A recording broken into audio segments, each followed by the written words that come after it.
막 이래야 될 것 같은 느낌인데요. 설마 아까 그거 한 사람이 다 한 거 아니겠죠? 정말 저도 놀랐습니다. 목사님이 여기 40대가 많다고 그렇게 말씀해 주셨는데 저는 다 청년같이 보여갖고 담임 목사님을 포함해서 어떻게 된 건지 모르겠네요. 그리고 아까 집사님이 광고를 하시는데 집사님이 아니라 뭐 20대 청년 같은 분이 교회 오빠처럼 생기셨는데 집사님이라 그래서 이게 보통 일이 아니구나. 뭐 여기 들어오면 젊어지나요? 네, 너무 반갑습니다. 오늘 이렇게 정말 화기애애하고 막 열정 뜨거운 분위기에서 이제 설교를 하게 되니까 저도 뭐 찬양을 하나 해야 될 것 같은 느낌이 드는데 설교를 하도록 하겠습니다. 예. 너무 반갑고요. 저 이제 목사님도 저희 학교를 나오셨죠. 그래서 여러분이 신학교를 가고 싶다. 그러면 어떤 학교를 택할지 이미 결정이 난 거 아닌가요? 그죠? 예. 여기 결혼하신 분 손 들어보세요. 꽤 있으시네요. 부부싸움 안 해보신 분 손 들어보세요. 진짜요? 그러니까 결혼한 분 중에서 부부싸움 한 번도 안 했다 그런 분 손 들어보세요. 네, 그렇죠. 다윗은 부부싸움을 했을까요? 어떻게 생각해요? 다윗 같은 사람. 그죠? 여러분이 좋아하는 사람. 했어요? 뭐 이렇게 확신을 해요. 예, 부부라는 게 되게 힘든 것 같아요. 그래서 어떤 노인분들이 나오셔갖고 부부인데 이렇게 단어 맞추기를 했는데 이건 실제 상황입니다. 막 했는데 그 남편이 그랬어요. 할아버지 남편이 우리 같이 이렇게 평생 사는 거 그걸 네 글자로 뭐라 그러지 이랬더니 할머니가 평생 원수 그죠? 근데 원래는 천생연분이었습니다. 그래서 이렇게 평생 원수로 살아가는 사람도 많아요. 근데 이제 다윗은 부부싸움을 했을까? 글쎄요, 한번 뭐 보겠습니다. 이게 부부에 대한 거는 오늘 아니고요. 사실은 이제 사무엘 상은 마지막에 보면 사울이 죽어요. 그 자녀들도 많이 죽어요. 근데 이제 사무엘 하로 가면서 드디어 다윗이 이제 왕으로 아직은 등극을 안 하고요. 사울가에 남아있는 자녀들이 있어요. 그러니까 거기는 왕이잖아요. 왕의 자녀들은 당연히 왕이 되죠. 그러니까 이제 사울가에 남아있는 세력과 다윗을 추종하는 세력과 이렇게 해서 굉장히 전쟁을 오래 합니다. 그러면서 이제 드디어 이제 사무엘 하에 가면서 이제 다윗이 승리하게 되면서 통일 왕국을 이루게 되는 거죠. 이제 왕으로 등극을 합니다. 그러면서 이제 여러 가지 나라를 정비할 게 굉장히 많고 이제 수도를 예루살렘 오 거룩한 성아 해서 다윗성이 있는 그야말로 예루살렘과 다윗은 뗄래야 뗄 수 없는 관계죠. 그곳으로 옮기게 돼요. 그러고 나니까 다윗이 뭐가 제일 우선순위냐면 여호와의 언약궤를 수도로 옮겨와야 되겠다. 새로운 수도로. 그래서 다윗답게 이제 그 언약궤를 가져와라 이렇게 됐어요. 그래서 이제 여러분이 너무 잘 아시는데 제대로 옮겼어야 되는데 절대 언약궤는 함부로 하면 안 됩니다. 만져서도 안 되고 술에 담아서도 안 되는데 막 술에 덜렁덜렁 이제 언약궤를 끌고 오다가 흔들리니까 이제 누가 거기다 손을 만져갖고 즉사했죠. 그러다 보니까 언약궤를 오다가 중단이 됐어요. 그래서 이제 다른 집에 맡겨놨습니다. 일단 그 근처에 있는 집에 맡겨놓고 옴짝달싹을 못하게 되는 거예요. 이제 그 장면부터 우리가 이제 사무엘하 이게 6장에 나오는데 그 말씀을 좀 읽어가면서 한번 생각해 보고자 해요. 거기 보면 이 언약궤가 이제 누구 집에 있었냐면요. 가드 사람 오벳 에돔의 집에 석 달을 있었어요. 그랬더니 이제 석 달쯤 지나니까 여호와께서 오벳 에돔과 그의 온 집에 복을 주시기 시작했어요. 그러니까 어떤 신호입니까? 여호와의 진노가 가라앉았다는 신호죠. 다시 언약궤가 있으니까 막 축복을 주시기 시작을 했어요. 그러니까 이제 다윗이 이게 신호다 해서 다시 한번 언약궤를 가져올 생각을 하게 됩니다. 12절에 보면 사무엘하 6장 12절에 어떤 사람이 다윗 왕에게 아뢰어 이르되 여호와께서 하나님의 궤로 말미암아 오베데돔의 집과 그의 모든 소유에 복을 주셨다 한지라라고 보고를 했어요. 그랬더니 다윗이 가서 이번에는 직접 갔어요. 왕이 하나님의 궤를 기쁨으로 메고 오벳에돔의 집에서 다윗 성으로 올라갈세 이렇게 나옵니다. 근데 여기에 약간 지형학적인 힌트가 있어요. 여러분이 예루살렘에 가면요, 해발 한 800m 정도 돼요. 그래서 높습니다, 지대가. 여름에도 선풍기 없이 지낼 수 있을 정도로 시원해요. 그래갖고 예루살렘으로 올라간다라는 말이 나와요. 여러분이 그 이스라엘에 한번 가보셨어요? 성지순례? 좋은 기회예요. 이제부터 게를 드세요, 게. 그래갖고 내년 이맘때쯤에는 온 교회가 갈 수 있는 분들은 성지순례를 한번 가면 어떨까 그 생각도 듭니다. 그 가면요, 주로 이제 이집트에 갔다가 소위 이제 그 홍해 뭐 해서 시내반도, 그죠? 모세가 십계명 받고 뭐 그랬다고 알려진 그 시내반도를 해서 사해로 가요. 그래서 이제 몸을 둥둥 한번 띱니다. 근데 이제 절대 얼굴 담그지 말라는데 꼭 얼굴 담그는 사람이 있어요. 그럼 막 큰일 납니다. 가서 막 씻어야 돼요. 그래갖고 이제 사회에서 둥둥 뜬 다음에 거기서부터 예루살렘을 향해 가요. 그러면 되게 재밌는 게 점점 올라가요. 진짜로. 그 지형을 잘 보세요. 그래갖고 이제 가까이 가면 이제 슬로우 다운 되면서 이제 이렇게 올라가는데 막 떠들고 껌 먹고 오징어 먹고 막 이러다가 이제 안내가 나와요. 이제 좀 있으면 예루살렘에 도착한다 뭐 이런 얘기가 나오면 갑자기 사람들이 숙연해져요. 이제 예수님의 계셨던 곳, 그죠? 뭐 성경에서만 들었던 그 예루살렘에 간다 그러니까 사해까지만 해도 너무 좋아하는데 갑자기 이제 성도로 돌아오는 거죠. 여행자에서. 그래갖고 이렇게 있으면 어떤 사람이 또 찬양을 하나 불러요. 저 멀리 배는 나의 시온성, 거룩한 곳 아버지 집. 그러면 거기 있던 사람이 이 찬양은 화음이 잘 돼요. 그래갖고 다 같이 또 막 불러요.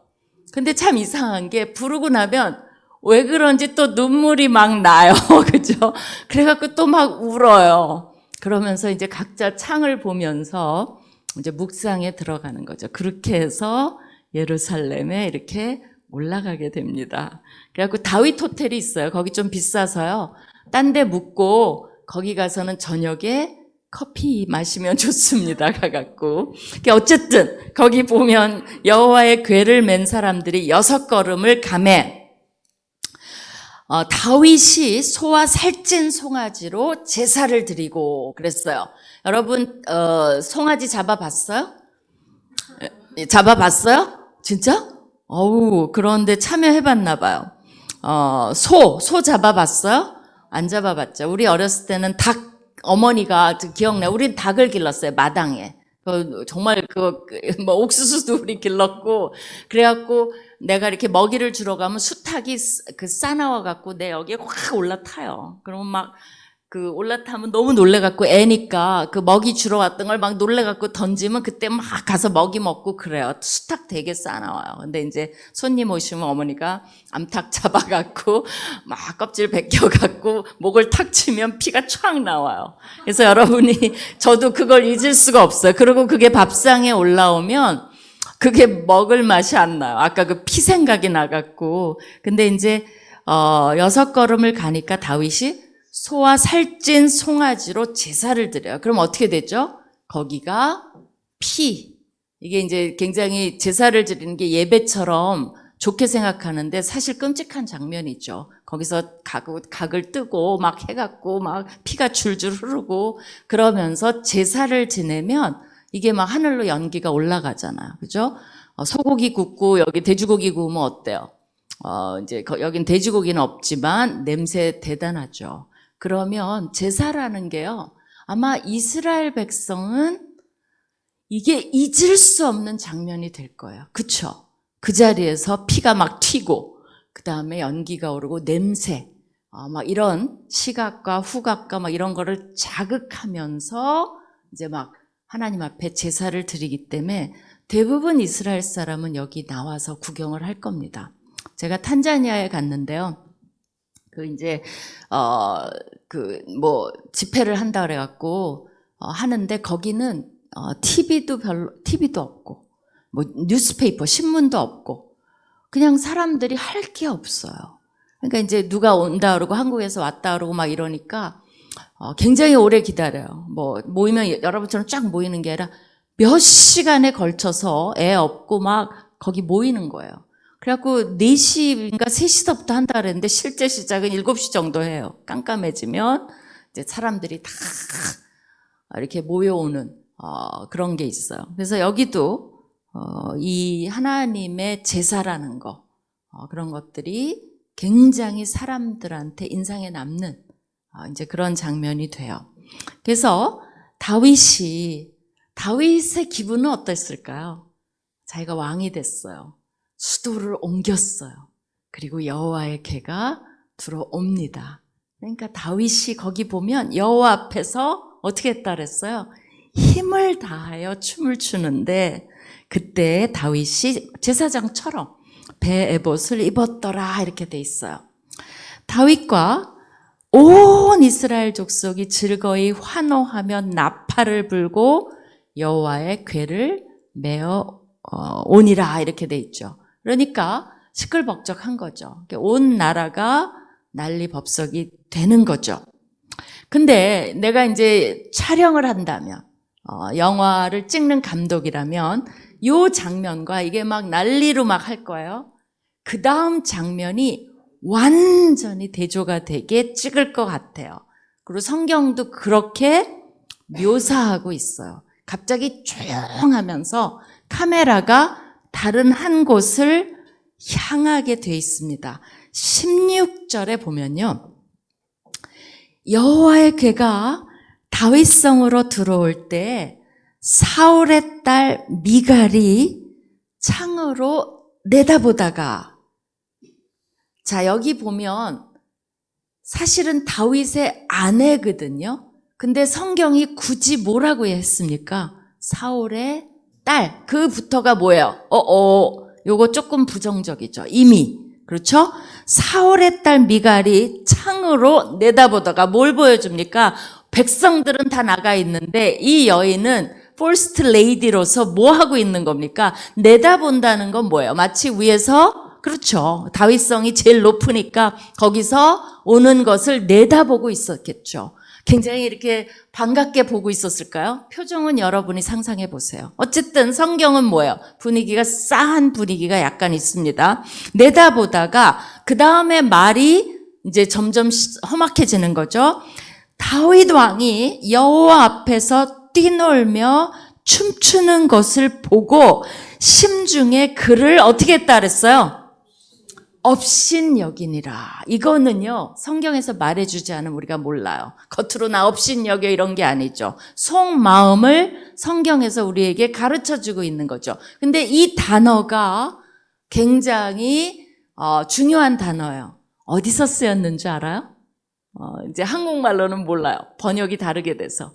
이 단어가 에서가 자기 장자권을 팔 때 그 야곱에게 장자권을 팔면서 자기의 그 장자권을 업신여겼다고 나와요. 그러니까 이미 사울의 딸 그 다음에 뭐예요? 업신여겨 그러니까 성경을 아는 사람은 벌써 2개의 신호가 들어온 거예요. 그죠? 이게 뭔가 이상하다. 그렇게 돼 있어요. 자, 다윗이 여호와의 궤를 메고 들어가서 다윗은 지금 아무것도 몰라요. 너무 좋아요. 다윗이 그것을 위하여 친 장막 가운데 그 준비한 자리에 언약궤를 뒀어요. 다윗이 그러고는 번제와 화목제를 여호와 앞에 드리니라 이렇게 돼 있어요. 번제는 여기저기 다 따라와요. 그냥 급하면 번제를 드려요. 화목제는 뭐냐면 제사 중에서 제일 좋은 거예요. 그거는 나눠 먹는 제사예요. 화목제 있다 그러면 다 같이 막 나눠 먹어요. 다윗이 번제와 화목제 드리기를, 여기 두 번이나 나오죠?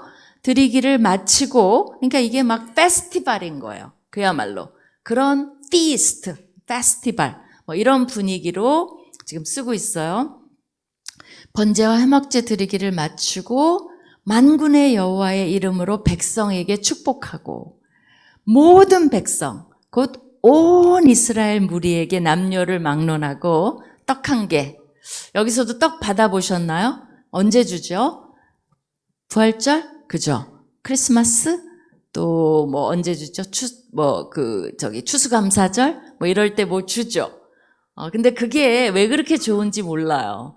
그 부활절에도 달걀 하나인데 남편도 얻어왔어. 2개가 돼. 그럼 굉장히 횡재한 것 같은 느낌이에요. 그리고 자녀들도 다 하나씩 얻어오면 뭔가 와 우리 교회에서 많이 얻어왔네 이런 느낌이에요. 근데 떡 1개와 고기 1조각과 건포도 떡 1덩이씩 나누어 주매.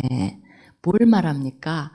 이날은 여자들에게도 잊을 수 없을 거예요. 왜? 저녁을 안 해도 돼. 그죠? 그리고 그날의 밥상머리에 화제는 뭐였을까요? 언약궤가 들어온 거. SNS가 있었다면 1위 검색 순위가 뭐였을까요? 언약궤가 들어온 거. 난리가 났겠죠. 집집마다 이걸 먹으면서. 그러니까 이제 국고를 좀 연 거죠. 해서 그 얘기를 하면서 굉장히 기뻐하는 분위기였을 거예요. 모든 백성이 각기 집으로 돌아가니라. 자, 다윗이 그날 왕으로서 너무 힘든 날이었어요. 집에 딱 돌아가요. 뭘 기대하세요? 남자분들 뭘 기대하시죠? 응? 그냥 멋진 저녁, 그죠? 배고파 죽겠는데. 그 다음에 막 따뜻한 목욕물, 막 이런 걸 기대하죠. 우리 여자분들은 이런 날 어떻게 하시겠어요? 정말 콧노래를 부르면서 오늘은 정말 잘 이제 해드려야 되겠다. 뭐 이런 생각 할 거 아니에요? 그래갖고 이제 다윗도 신나서 들어왔어요. 20절에 보면 다윗이 자기의 가족에게 축복하러 돌아오매. 그러니까 다윗이 굉장히 가정적인 사람이에요.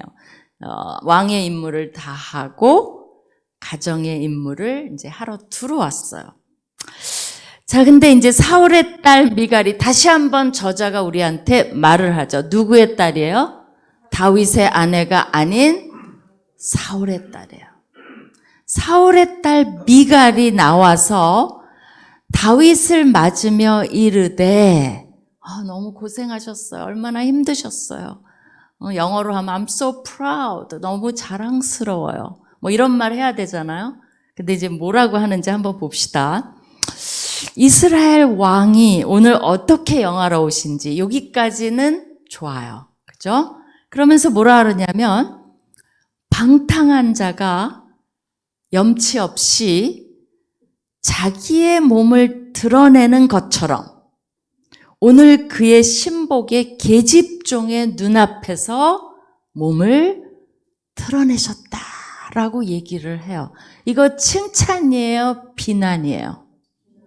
비난이죠. 아마 손톱에 이렇게 길어갖고 빨간 걸 칠하고 온갖 그 보석으로 치장을 하고 가장 아름다운 모습으로 나와서 가장 험악한 말을 하고 있지 않을까. 내가 영화 감독이라면 그렇게 꾸밀 것 같아요.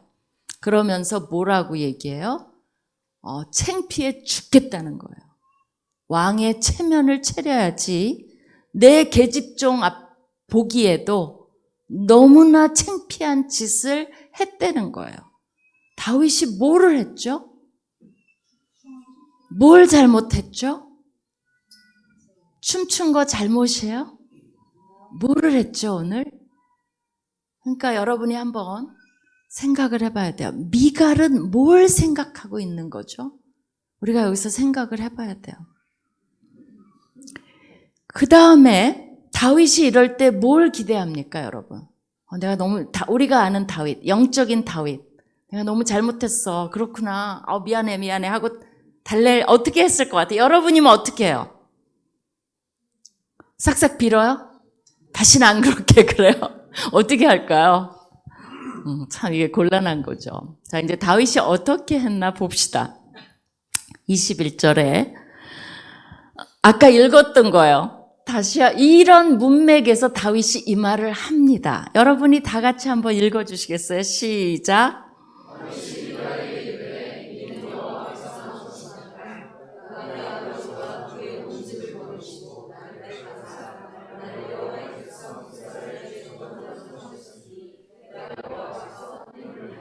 뭐라고 답합니까?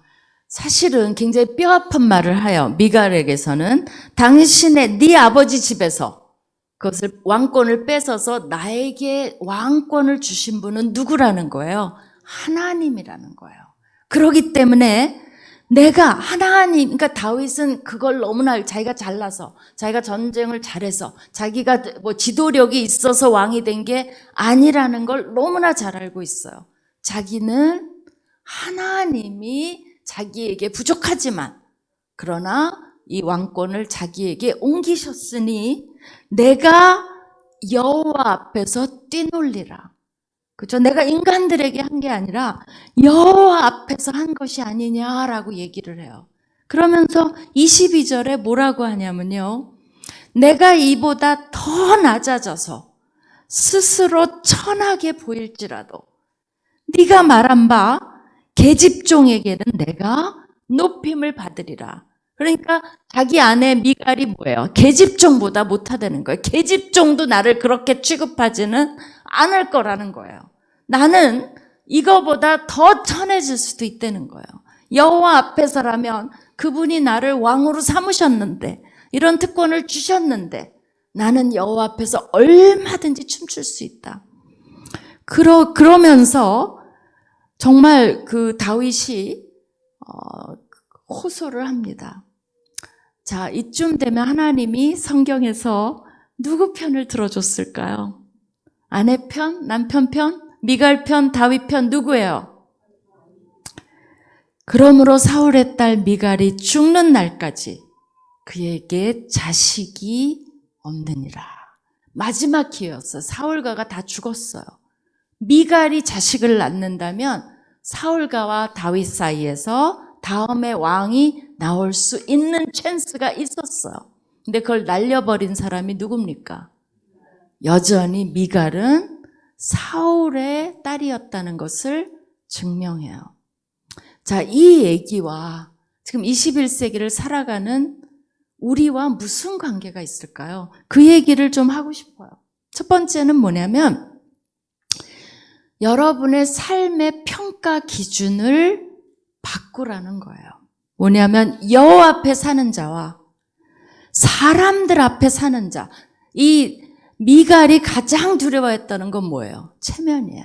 그것도 뭐 다 체면도 아니에요. 자기 계집종 앞에서의 그 잘난 체면. 거기에 미갈은 초점을 뒀다는 거예요.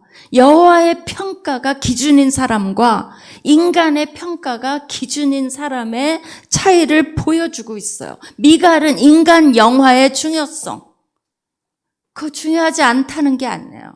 그러나 여호와의 언약궤보다 더 중요합니까? 그날이 어떤 날입니까? 여호와께 예배드리고 영광을 돌리고 정말 감사하는 그 시간에 이 여자의 눈은 계집종 사람들 그 천한 목동하고 결혼했더니 저런 모습이구나라는 본인은 언제 왕이 됐어요? 언제 여왕이 됐어요? 사울이 첫 왕을 세우신 분도 하나님이잖아요. 그거 다 잊어버리고 어느새 자기네가 왕가가 됐어요. 그래갖고 품위 유지의 중요성, 권위를 지키는 것의 중요성, 인간의 평가, 남이 나를 어떻게 보느냐. 이 대한민국이 좁기 때문에 그게 더 심해요. 남이 나를 어떤 눈으로, 그게 무슨 상관이에요? 내가 어떤 삶을 사느냐, 내가 누구인가 보다는 우리는 남이 나를 뭘 보느냐를 너무나 중요시해요. 사람들 앞에 살아요. 그렇기 때문에 체면이 너무 중요해요. 학교 어디 나왔냐가 중요해요. 내 자녀가 몇 등이냐가 너무 중요해요. 직장이 어디냐가 너무 중요해요. 혼수가 어땠느냐가 너무 중요해요. 내 명함에 어떤 지위를 팠느냐가 너무 중요해요. 내 경제력이 너무 중요해요. 어느 아파트에서 사냐가 중요해요. 학력이 어떤가가 너무나 중요해요. 중요할 수 있죠. 그러나 그것이 나를 평가한다면 나를 끌고 가는 건 뭐예요? 나와 여러분이, 제가 오늘 제목이 뭐예요? 누구처럼? 여러분은 다윗처럼일 것 같아요? 미갈처럼일 것 같아요?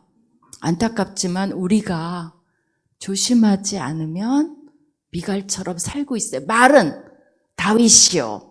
그러나 우리의 실제 삶은 아마 이 교회를 나가는 순간부터 우리는 미갈처럼 생각하고 미갈처럼 행동하고 미갈이 얻지 못한 것을 얻기 위해서 우리는 그것 때문에 하나님께 원망하고 그걸 위해 어떻게 보면 교회에 나오는지도 몰라요.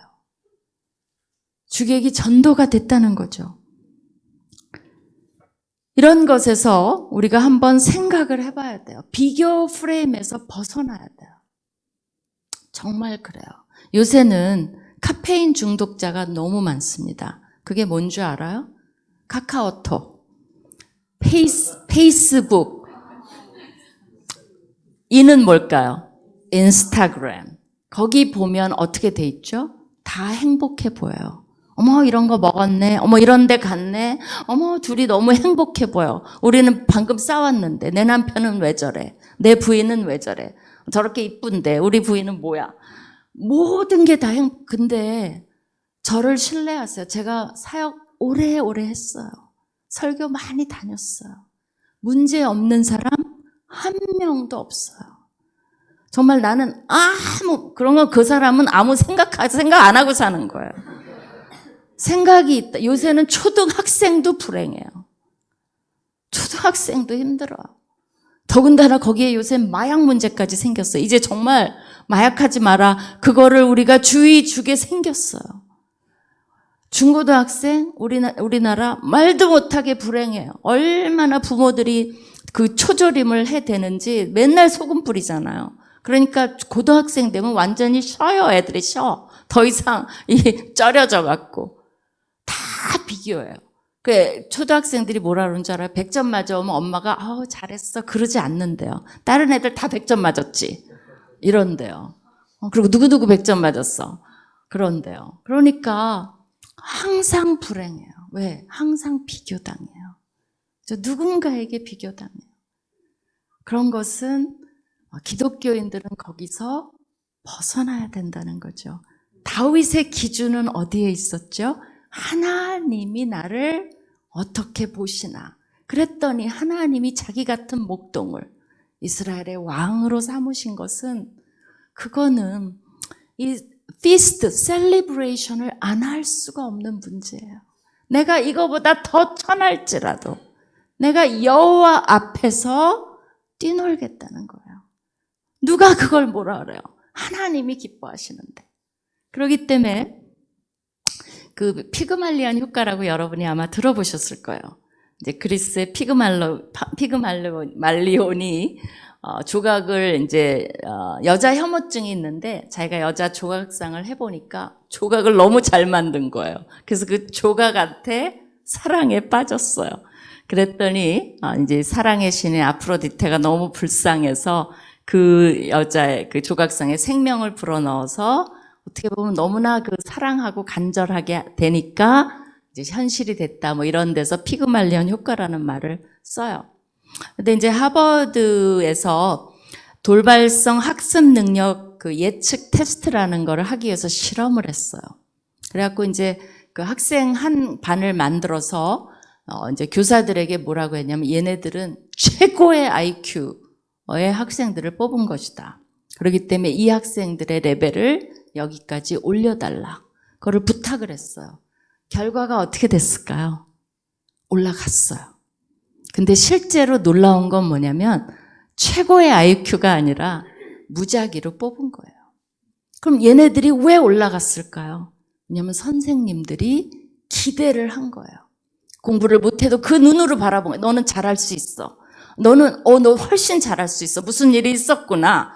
그렇구나 해갖고 아이들을 다 이거를 그 목표에 다다를 수 있다는 그 확신을 가지고 아이들에게 격려하고 종용하고 하니까 아무것도 아닌 애들이 올라갔다는 거예요. 그렇기 때문에 여러분이 누구의 눈으로 여러분 삶을 바라봐야 되냐면요. 여러분에게 생명을 주신 그분은 여러분을 향해서 목적을 갖고 계세요. 그 목적에 내가 다다를 때만 나는 행복할 수 있어요. 그리고 하나님은 시시한 인간을 만들려고 목적을 주시는 게 아니에요. 하나님은 우리가 자녀이기 때문에 우리가 자녀에게 느끼는 걸 우리에게 느끼고 있어요. 뭐냐면 최고의 우리가 되기를 원하시는 거예요. 나의 성향을 아시고 나에게 주신 게 있고 환경이 있고 대한민국 사람이라는 거 그거 다 아세요. 그렇기 때문에 우리가 다달아야 되는 내가 할 수 있는 게 그걸 할 때 우리는 어떻게 되냐면 위대해져요. 다윗이 목동이었어도 그냥 평안하게 잘 살았을 거예요. 잘 먹고 잘 살았을 거예요. 왕이 된다고 좋은 것도 없어요. 힘들어요. 왕위로 지명받은 그 순간부터 다윗의 삶은 정말 엉망진창이었어요. 그러나 하나님이 목표하신 거기에 힘들어도 다다랐을 때 다윗은 가장 위대한 왕이 될 제목이었어요. 왜? 그 하나님을 신뢰했기 때문에. 그래서 딴 사람들은 여러분의 삶에 어쩌고 저쩌고 해도 책임져 주지 않아요. 근데 가장 여러분의 삶에 관심이 있는 분은 하나님이에요. 그래서 그 하나님을 바라보면서 우리가 목표를 그리스도와 비교해요. 그리스도의 장성한 분량에 다다르는 거. 또 하나는 하나님의 기대치. 내가 하나님의 기대치에 맞추고 있나? 하나님 도와주세요. 기대치에 못 맞춰서 우리가 쓰러지라는 게 아니에요. 어부 보고 난 너를 사람 낚는 어부로 되게 하겠다. 베드로의 삶 편했을까요? 편한 걸 기대하시면 여러분이 그냥 살면 돼요. 베드로 까꾸로 매달려 죽었어요. 너무 힘들었어요. 그러나 사도 베드로예요. 그죠? 그렇기 때문에 우리에게 하나님의 기대치가 있어요. 힘든 삶일 수도 있어요. 그러나 우리가 위대해져요. 또 하나는 나 자신에게 비교하라는 거예요. 제가 그 아나운서 그분이 기독교인인 것 같아요. 왜냐하면 이런 말을 해요. 꼭 뭘 하고 나면 오늘은 분명 어제보다 나을 겁니다. 그 말을 하는 아나운서가 있더라고요. 그래서 저 사람 저게 되게 기독교적인데 그래서 오늘의 나는 어제의 나보다 하나님 앞에서 더 좋은 삶을 살 것이다라는 기대치가 있으면 좋을 것 같아요. 그래서 첫 번째 포인트는 뭐예요? 여러분의 삶의 기준은 무엇인가요? 미갈처럼? 다윗처럼? 나는 어떤 삶의 평가와 기준을 가지고 살고 있는가요? 두 번째는 뭐냐면요. 삶과 소유의 주인이 누구인지를 결정하라는 거예요. 무소유라는 거 들어보셨어요? 법정 스님의? 그거 읽어보면, 읽어보셨죠? 되게 신기해요. 그분이 이제 스님이니까 스님들도요, 여러분, 예수님을 안 믿어서 그렇지, 우리보다는 훨씬 나아요. 그만큼 철학적 사고하고 종교적 사고를 하고 삶을 묵상하는 분들인데, 들을 얘기도 많아요. 그리고 들을 얘기 중에는 기독교적인 얘기가 많아요. 결국은 왜요? 스님도 하나님의 형상으로 만들어졌기 때문에 그런 사고를 할 수 있는 능력을 자연 계시, 자연 은혜로 하나님이 주신 거예요. 그분이 뭐 이렇게 화수분 같은 거 하나 받았어요. 아무것도 없이 살다가 너무 좋은 거예요. 집에 오면 이제 그게 기다리고 있는 거죠. 그러니까 좋다 그러고 이제 이렇게 먼지도 닦아주고 막 이제 이렇게 하기 시작했어요. 근데 이제 그 법회를 나가면 이게 지금 햇빛에 좀 쐬어야 되는데 두고 왔구나. 그래서 법회를 빨리 끝나고 가요. 그래갖고 그거를 꺼내놔요, 햇빛에. 그러니까 안심이 돼요. 또 법회를 또 갔는데 비가 온다 그래? 안 되겠다 해갖고 막 마음이 법회에 있는 게 아니라 그 빨리 가서 그거를 안에 들여놔야 되겠다는 생각으로 가득 차요. 그래갖고 또 막 가갖고 그걸 또 안에 들여놔요. 이분이 하다 보니까 내가 이 화수분을 소유하는 게 아니라 점점 저 화수분이 나를 삶을 컨트롤하고 있는 거예요. 그리고 저 화수분이 나를 소유하고 있구나. 자유롭지가 않은 거예요. 그래서 그거를 깨닫고 이제 거기가 저는 조금 신기한 제가 좀 퀘스천을 한 면인데요. 그럼 없애야 되잖아요. 그 남을 괴롭게 하는 그 소유분을 남에게 줬다는 거예요. 그럼 그 사람도 괴로워라 이건가요? 이제 좋은 거니까 좋겠죠. 물론 기독교에는 이제 그 스님적 불교적 사상으로 하면 생명은 소중한 거니까 그렇긴 한데 이제 거기서 제가 왜 이걸 남한테 줬지 그 생각은 했으나 어쨌든 포인트는 그게 아니고 우리가 하나님이 그걸 아시기 때문에 소유는 중요해요. 여러분이 돈은 되게 중요해요. 이거 다 돈이에요. 그죠? 이거 설치할 때 돈 많이 들어요. 돈은 정말 유익한 거예요. 근데 돈이 나를 삶을 지배하기 시작하면 그것이 나의 가치관이면 나는 어떻게 되는 거죠? 너무 불쌍해지는 거예요. 하나님도 우리가 그걸 필요한 거 아신다는 거예요. 그러나 그게 나의 정체성이 되면 나도 불쌍하지만 또 뭐도 하는 줄 알아요?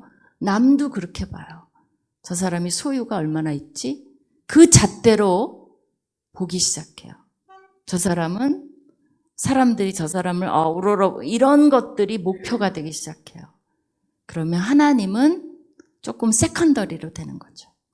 그리고 하나님이 이런 걸 얻는 것을 도와주는 분으로 됐으면 좋겠다는 생각을 하기 시작하는 거죠.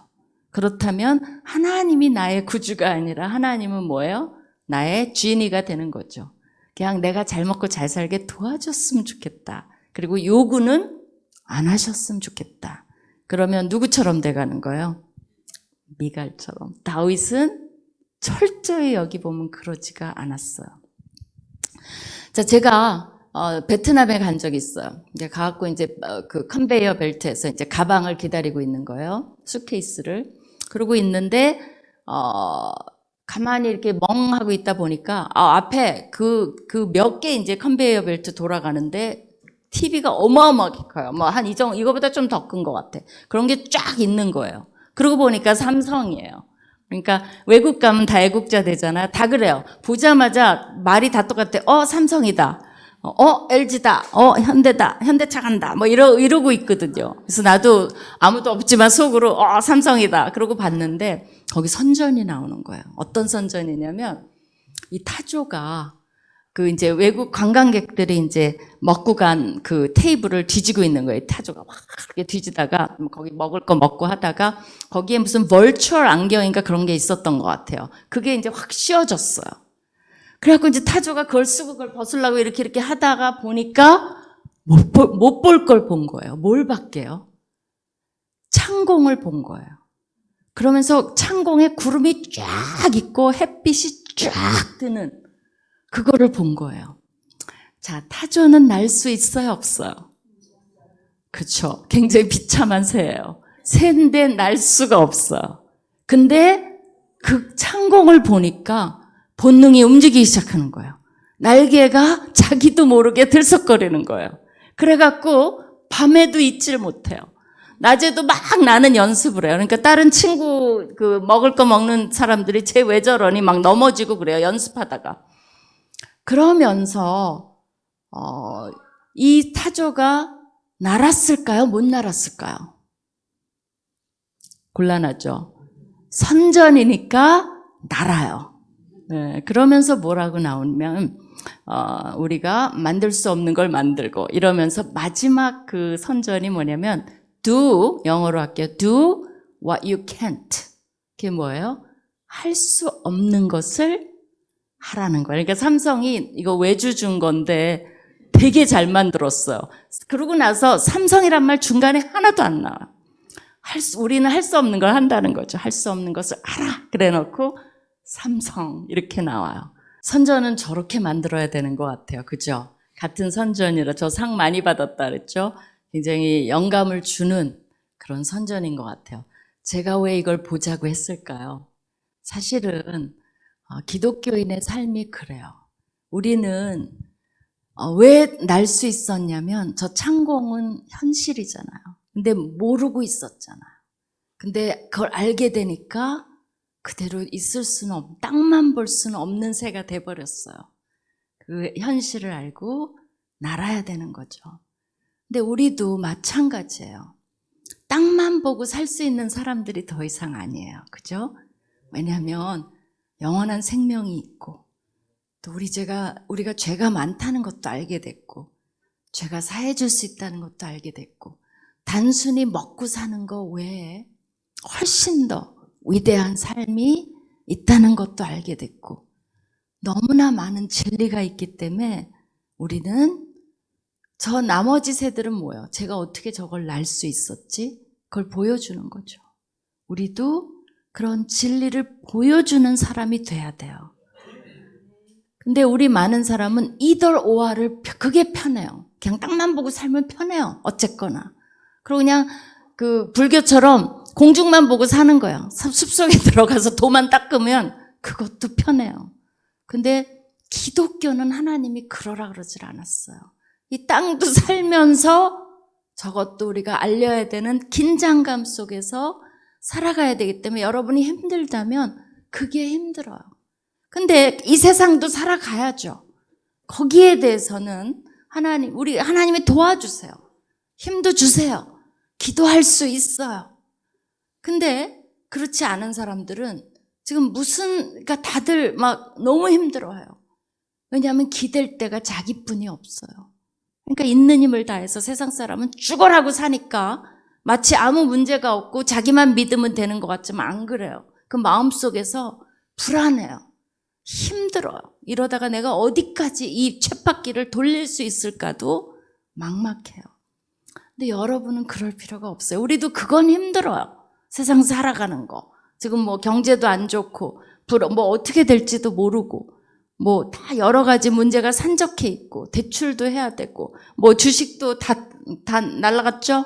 비트코인 어떻게 됐어요? 했다가 다 망했죠? 그렇다고 해서 우리는 절망할 건 아니에요.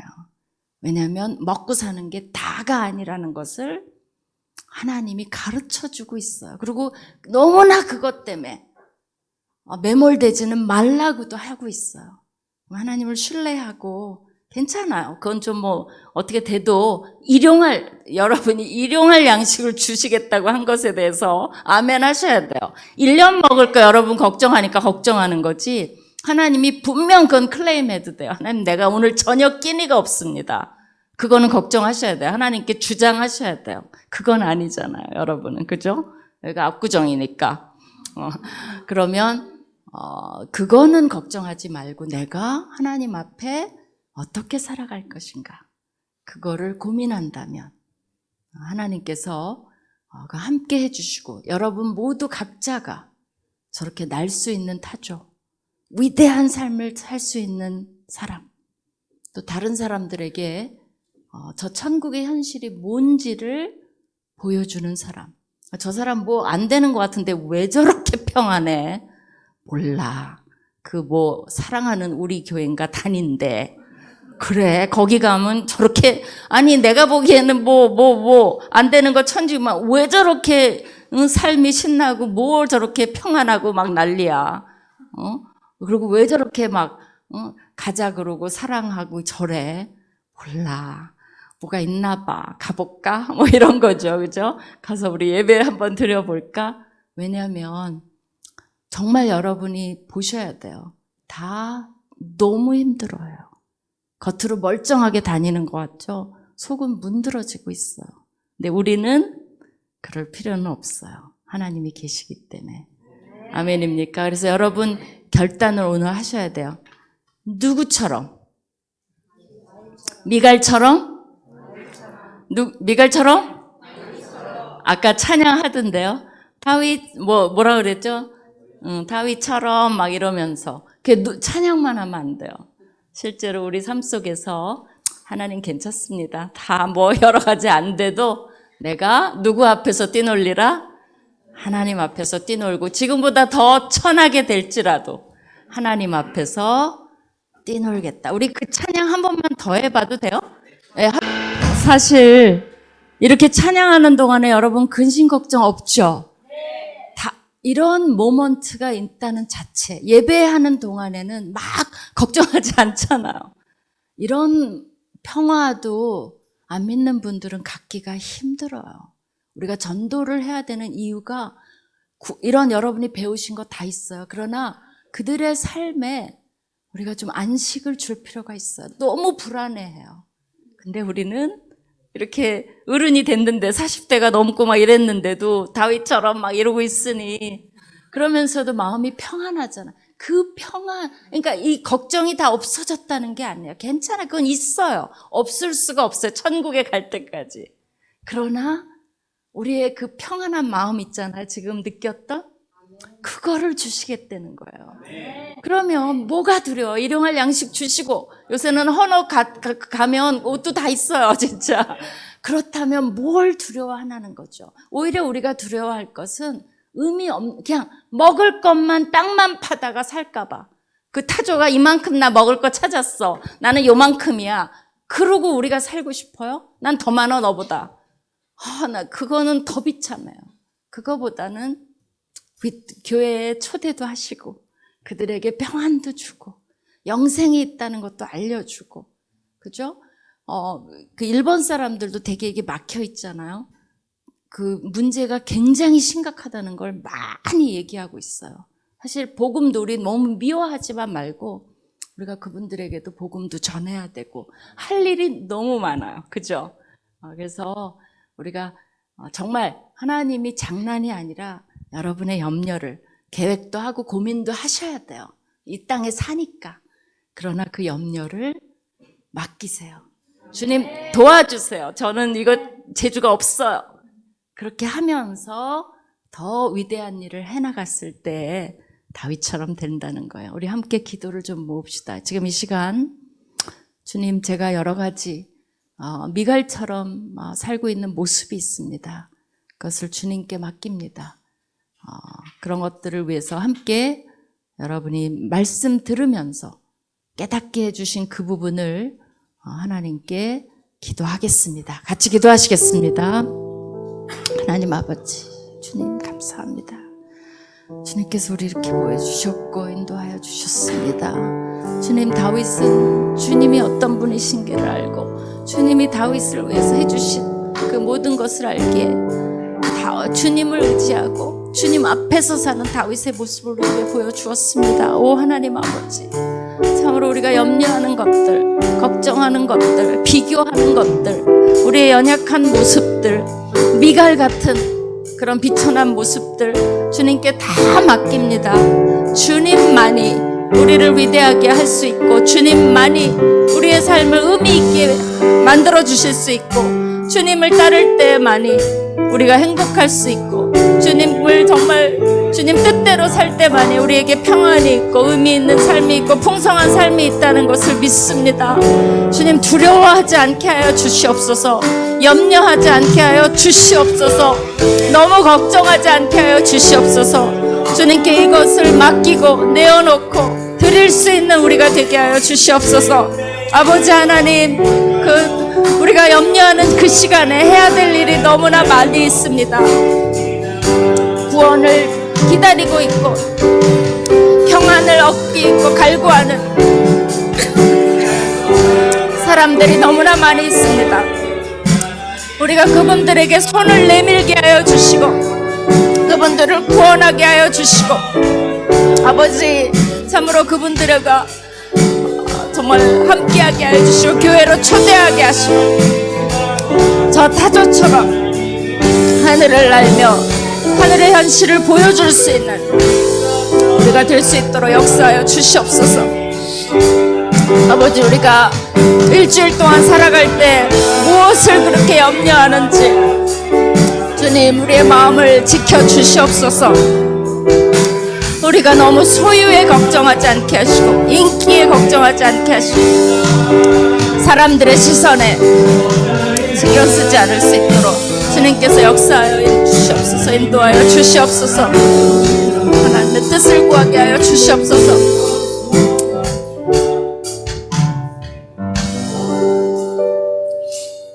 아버지 하나님, 우리가 다윗처럼 사는 줄 알았는데 미갈의 모습이 많이 있습니다. 정말 삶이 뭘까요? 생명을 우리에게 주신 하나님은 답을 알고 계십니다. 우리가 너무 두려워하거나 너무 걱정하거나 다 끌어안고 미갈처럼 계집종이 나한테 뭐라 그럴까봐, 창피할까봐, 체면과 비교와 열등감과 우월의식에서 왔다 갔다 하면서 사는 그 삶을 버리게 하여 주시고, 하나님이 나에게 주신 의미 있는 삶을 찾아나가는 우리가 되게 하여 주시옵소서. 먹고 사는 것 외에도 우리가 할 일은 너무나 많이 있습니다. 우리의 정말 손을 기다리고 있는 사람, 우리가 정말 손잡아 주기를 기다리고 있는 사람도 많이 있는데 우리 자신 각자의 일에 너무나 매몰돼서 그들의 눈물과 한숨과 정말 깊은 시름을 보지 못하고 있습니다. 우리가 교회에 오는 것은 나만을 위한 것이 아니라 이웃을 돌아보게 하시고 내 주위에 나를 필요로 하는 사람이 없는지, 주님을 알아야 되는 사람이 없는지, 나의 위로와 기도가 필요한 사람은 없는지 우리가 돌아봄으로써 정말 여호와 앞에서 위대한 삶을 사는 우리 모두 되게 하여 주시옵소서. 남들이 보기에는 걱정더미가 산더미 같이 있지만 그 모든 것은 주님께 맡깁니다. 그런 것은 주님 앞에 아무것도 아닙니다. 우리는 이 지상에 살면서 사람들에게 천국의 현실을 알려줘야 되는 막중한 사명감이 있습니다. 주님이 한 사람 한 사람 안수하여 주시고 지켜주시고 인도하여 주셔서 우리 모두가 승리하게 하시고, 감사할 수 없는 상황같이 보이지만 감사가 넘치는, 기쁨이 넘치는, 평안이 넘치는 우리 모두의 삶이 되게 하여 주시옵소서. 그 가정과 또 다니는 직장과 일터와 또 그 모든 관계 속에 주님께서 복의 복을 나려 주시옵소서. 예수님 이름으로 기도합니다. 아멘.